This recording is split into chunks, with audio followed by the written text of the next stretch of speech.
Welcome po muli sa ating YouTube channel. For today's video ay gagawa tayo ng soft milky buns. Ayan, pwede rin itong tawagin na soft milky rolls. Ayan, trending ito ngayon sa Thailand guys. Kaya syempre hindi tayo pahuhuli dyan. Gagawa din po tayo ng sarili nating version.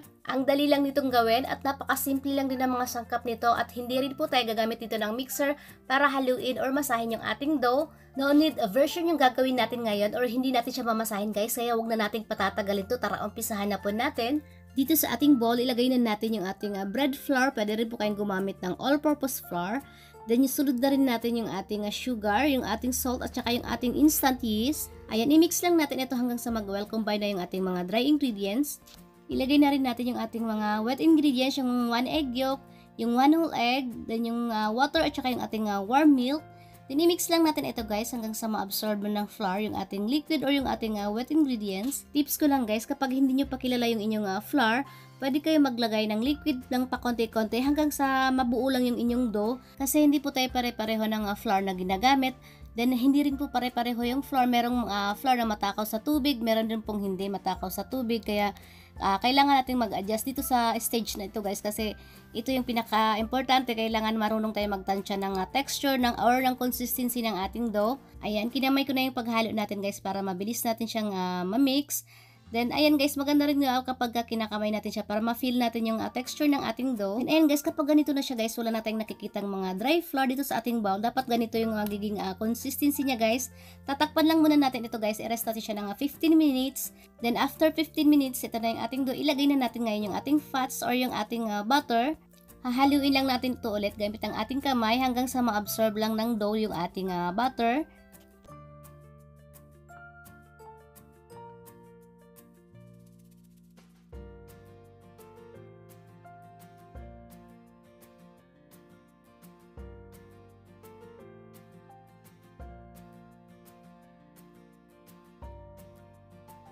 Then, ayun guys, kapag na-absorb na ng dough yung ating butter, i-rest lang natin siya ulit guys ng another 15 minutes.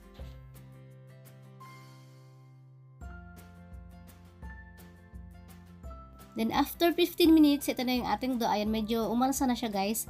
Ayan, meron tayong water dito. Then, babasain lang natin yung ating kamay. Huwag naman yung basang-basa talaga guys. Konting water lang para hindi lang dumikit yung ating dough kapag in-stretch natin siya. Ayan guys, hindi natin siya mamasahin guys. I-stretch lang natin yung ating dough. Ayan, iangat natin siya pataas, then itupin natin siya. Sa ganitong procedure, mas lalong nagiging malambot yung ating tinapay kasi nakapag-relax yung ating dough. Hinahayaan natin niya yung gluten mismo dun sa flour, yung alsa or yun yung nagpapaganda ng texture dun sa ating tinapay guys. Kailangan i-relax natin yung ating dough. Hindi natin siya kailangang masahin guys. Hayaan natin na mabubuo yung air dun sa loob ng ating dough. Yun yung magpapalambot dun sa ating tinapay. In-stretch ko lang siya guys ng mga 3 minutes. Then, rest na natin siya ngayon ng 20 minutes. Then, after 20 minutes, ito na yung ating dough. Medyo umalsa na siya guys. Same pa rin yung gagawin natin. Ganun pa rin. Iangat natin siya, then itutupi natin. Hanggang sa magiging smooth na yung ating dough. Or magiging elastic na siya. Ayan, ganun lang yung paulit-ulit lang yung gagawin natin guys. Iangat natin, then itutupi natin siya. Pwede kayo maglagay ng konting-konting oil lang sa inyong kamay para hindi dumikit yung inyong dough kapag hinawakan nyo siya. Ayan, then tuloy nyo lang yung pag-stretch nyo ng inyong dough guys hanggang sa magiging elastic na siya. Kailangan yung smooth na part ay nasa ibabaw.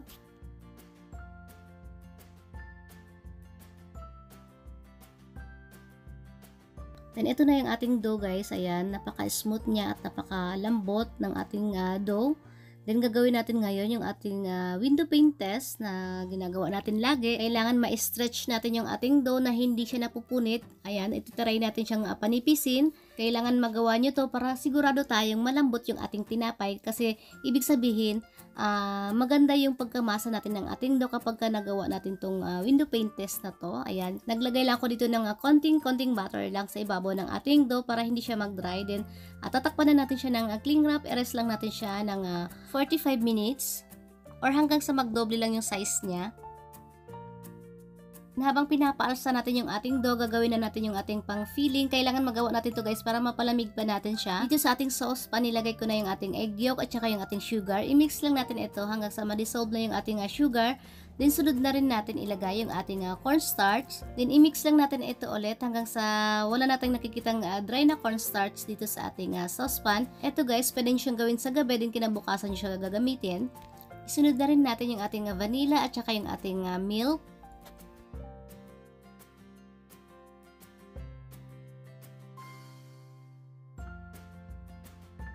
Hahaluin lang natin ito ng maigi, then ilagay na natin siya ngayon dito sa ating stove. Mahinang apoy lang guys. Continue lang yung pag-stir natin o yung paghalo natin hanggang sa lumapot na yung ating mixture, yung ating custard. Ayan, malapot na yung ating custard. Kapag nakita yung kumukulo na siya guys, or nakikita nyo parang may nagbabubbles na, patayin nyo na yung inyong apoy, then ilagay na natin yung ating butter, then continue lang natin yung pag-mix natin hanggang sa mag-melt na yung butter at magiging smooth na yung ating custard. Ito-transfer na natin siya ngayon dito sa ating bowl, then palalamigin lang natin siya. Kagaya ng sinabi ko kanina guys, pwede nyo siyang gawin ahead of time or sa gabi nyo siya gawin, then palamigin nyo siya overnight sa chiller or sa fridge. Then kinabukasan nyo na siya gamitin. Then kailangan yung cling wrap pala natin guys ay nakalapat mismo dun sa ating custard para hindi siya mag-create ng mga skin sa ibabaw. Then ayan, dinoblihan ko pala siya ng cling wrap. Then ilagay na natin siya ngayon sa chiller hanggang sa lumamig siya. Then ito naman yung baking pan na gagamitin natin ngayon. Ayan, nilagyan ko na siya ng butter, ng konti lang. Then naglagay ako dito ng baking paper para hindi dumikit or madali nating tanggalin yung ating tinapay mamaya. Then ito na yung ating dough guys, nagdoble na siya ng size. Ayan, napaka-smooth. I-press lang natin yung gitna para maalis yung mga air gases sa loob ng ating dough. Ayan, maglagay lang din tayo ng konting flour dito sa ating mat or dito sa ating working area para hindi tayo mahirapan kasi medyo dumidikit yung ating dough gawa ng malambot talaga yung ating dough guys. Hahatiin lang natin siya ngayon sa parehong laki. Dito guys, ang ginawa ko dito ay 40 grams bawat isang dough natin. Ayan, depende sa inyo guys, depende dun sa paglalagyan nyo. Kailangan hindi siya aapaw dun sa mismong lalagyan kung saan nyo siya ilalagay. Pagkatapos natin siyang hatiin, ayan, bibilugin lang natin siya isa-isa ngayon.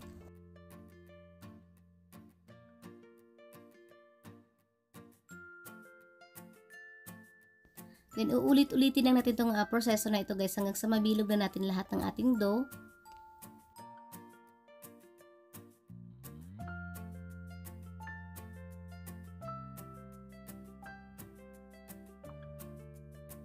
After natin siyang mabilog, tatakpan lang natin siya ng plastic wrap or cling wrap. Then, i-rest lang natin siya ng 15 minutes. Then, after 15 minutes, kukunin lang natin yung una nating nabilog na dough. Then, i-flatten lang natin siya guys para maalis yung mga air gases sa loob ng ating dough.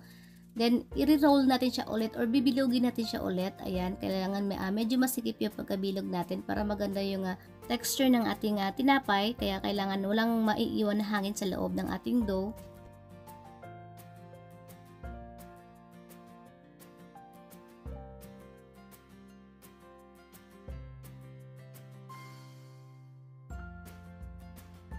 Then same lang din dun sa ating mga natira pang dough, ganun din po yung gagawin natin. Kailangan i-press muna natin guys, aalisin natin yung mga hangin na natrap sa loob, then tsaka natin siya bibilugin.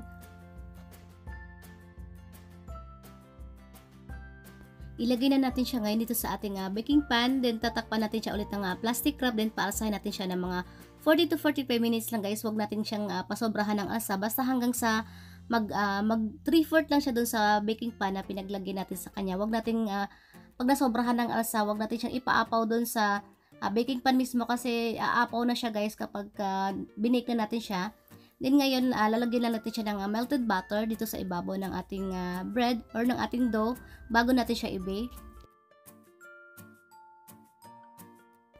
Pagkatapos natin siya i-brush ng melted butter, i-bake na natin siya sa ating naka-preheat na oven ng 160 degrees Celsius ng 18 to 20 minutes or hanggang sa mag-golden brown lang yung ibabaw ng ating tinapay. And ito naman yung ating whipping cream. Pwede po kayo gumamit ng Everwhip kung ano man yung whipping cream na available sa inyong kitchen. I-beat lang natin ito hanggang sa magiging stiff fix na yung ating cream. Anchor pala yung brand ng cream na ginamit ko dito guys.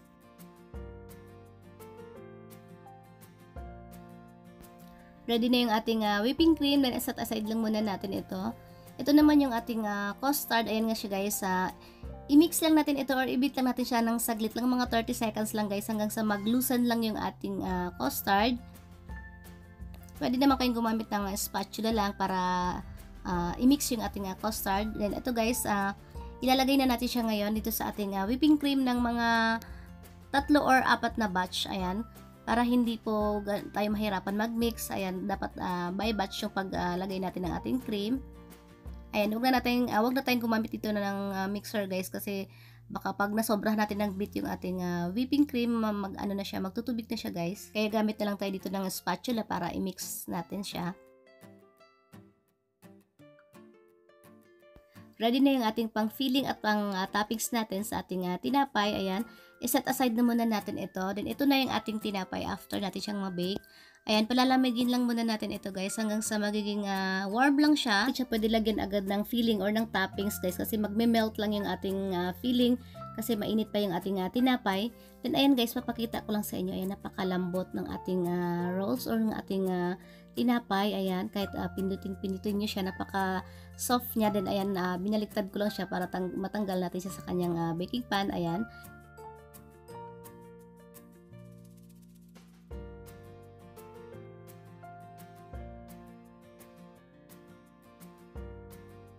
Then paghiwa-hiwalayin lang natin ito ngayon guys para ilagay doon sa paglalagyan natin sa kanya. Dito guys, late ko na kasi nakita yung aking aluminum tray or yung aluminum pan ko dito. Pero kapag ito yung paglalagyan nyo guys or ito yung gagamitin nyo, pwede nyo na siyang i-bake doon mismo sa aluminum tray. Ayan yung inyong tinapay. Kaya ako gumamit ng baking pan kasi hindi ko ito nakita guys, hinahanap ko ito.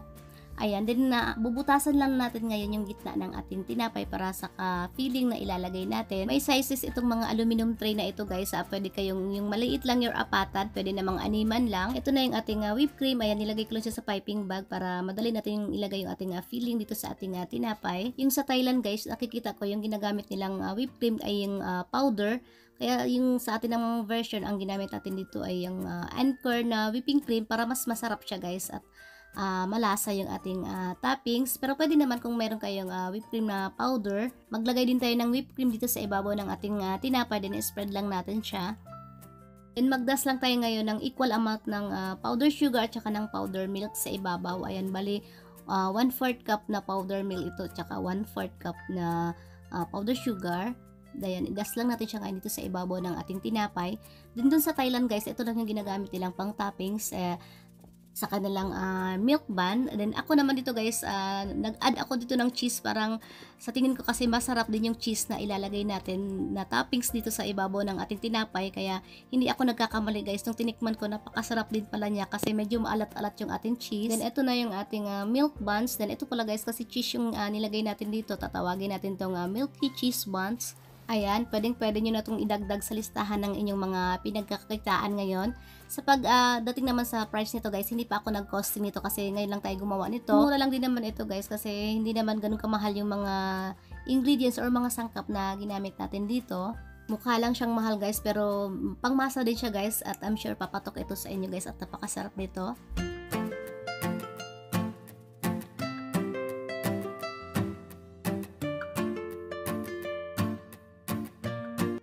Titikman na natin ngayon yung ating milk buns. Ayan, nakikita nyo ba guys, sobrang lambot niya. Ang masasabi ko lang dito guys, sobrang sarap niya. Napaka-milky, napaka-creamy at napaka-fluffy ng bread natin. Saktong-sakto lang yung tamis ng kanyang filling at saka ng kanyang toppings guys. Kasi hindi naman tayo naglagay ng sugar dun sa whipped cream. Hindi siya matamis guys at hindi siya nakakaumay kainin. At saka kusa siyang nagme-melt sa inyong bibig para kayong kumakain ng cake na may icing. At saka nilagay ko siya sa chiller guys. Kinabukasan, napakalambot pa rin ang ating tinapay. Ayan, nakikita nyo sa screen. At saka ito yung paborito ko dito guys, itong nilagyan natin ng cheese.